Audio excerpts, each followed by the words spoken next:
magpatawad ka, huwag ka magtatanim ng sakit ng loob. The second is, free your mind from worries.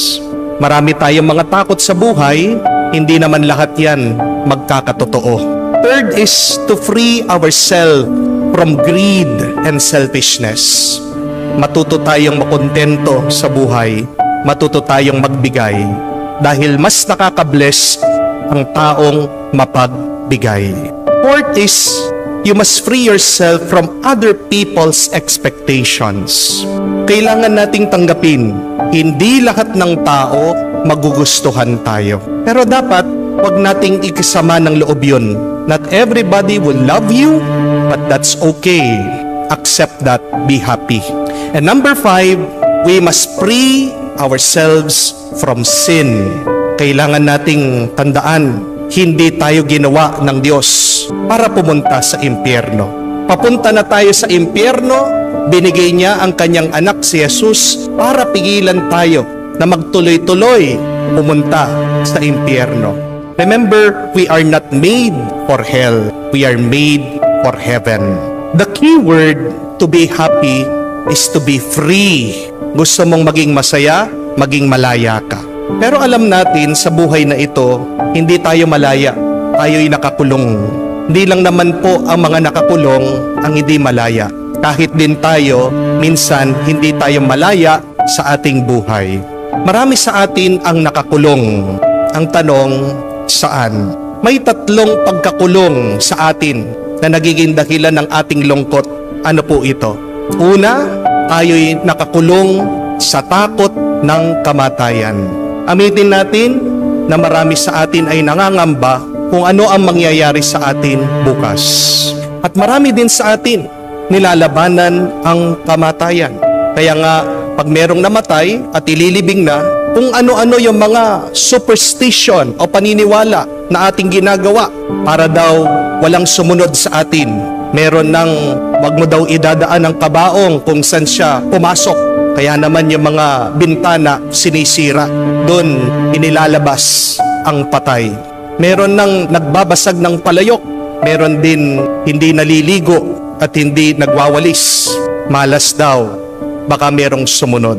But we have to accept the fact, my dear friends, that death will come for us. Sabi nga po, death waits for no one. Walang hinihintay ang kamatayan. We could not bribe death. Wala tayong masasabi, maibibigay sa Diyos para hindi niya tayo kunin. Hindi natin masasabi sa Diyos na, Panginoon, matalino ako, kailangan ako ng mundo.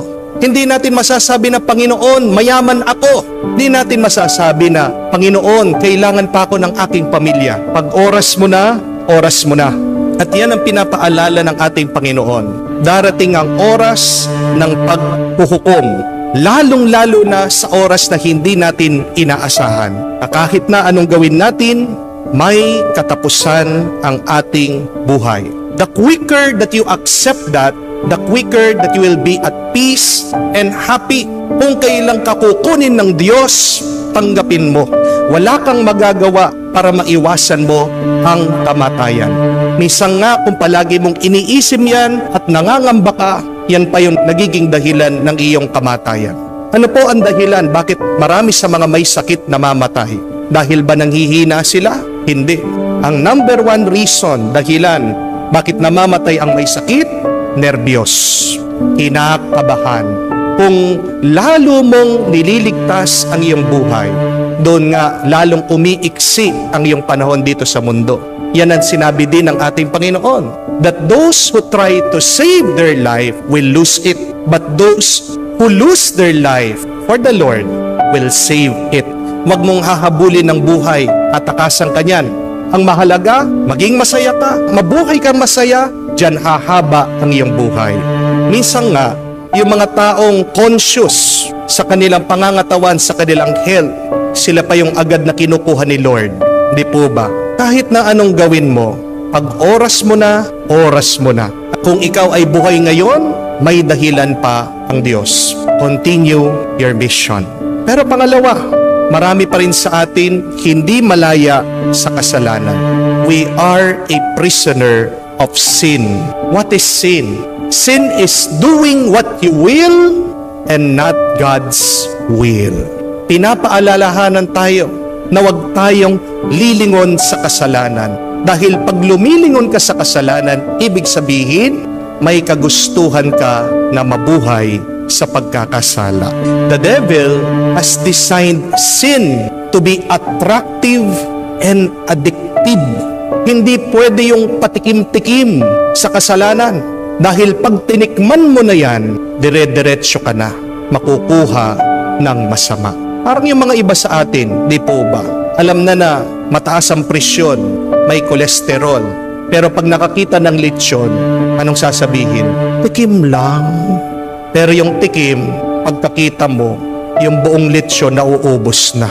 Marami sa inyo, may sakit na po sa paa, mataas ang uric. Pero pag nakakita ng mani, anong sasabihin? Tikim lang. Yung tikim, nauubos yung garapon. Di po ba? Ganyan ang kasalanan. Pag nabitag na tayo, nakuha na tayo ng masama, hindi na tayo pakawalan. Hindi pwede ang patikim-tikim sa kasalanan. Kung gusto nating maging masaya, kailangan nating lumaya din sa kasalanan. Iyan din ang dahilan. Bakit ang Diyos nagtatawang tao? Para tayo ay iligtas sa pagkakasala. Because the wages of sin is death. Gusto pa rin ng Diyos na magkaroon tayo ng buhay. Pero paano ka magkakaroon ng buhay at masayang buhay kung pabalik-balik ka sa pagkakasala? As for the grace to be free from sin. If you want to be free from sin, what should you do? Listen to the voice of God.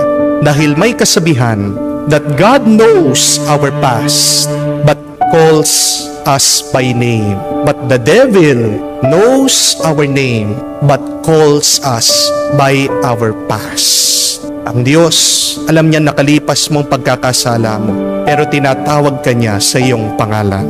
Pero ang masama ang demonyo, alam niyang pangalan mo, pero tinatawag ka niya sa iyong kasalanan. Dahil ang ating mga kasalanan ay ang ating mga kahinaan. Gusto mo maging malaya, huwag kang makinig sa masama.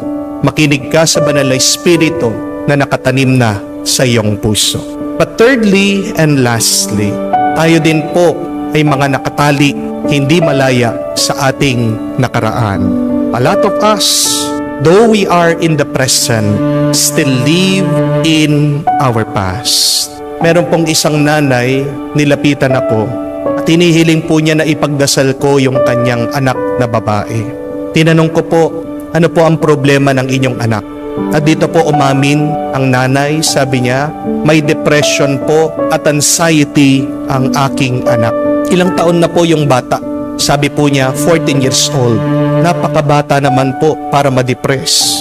Napakabata naman po para magkaroon ng mga pangamba o nervyos sa buhay.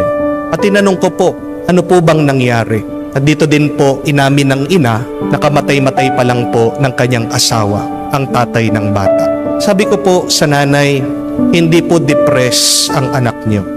Meron siyang anxiety. Bakit? Dahil nagluluksa lang siya. That is the real condition of your daughter. Siya'y nangungulila, siya'y nalulungkot, namimiss niya ang kanyang ama. So I asked the mother not only to pray for her daughter, but to talk to her. Sabi ko po, huwag niyang isusuppress yung kanyang mga nararamdaman. Kailangan niyang express, kailangan niyang sabihin.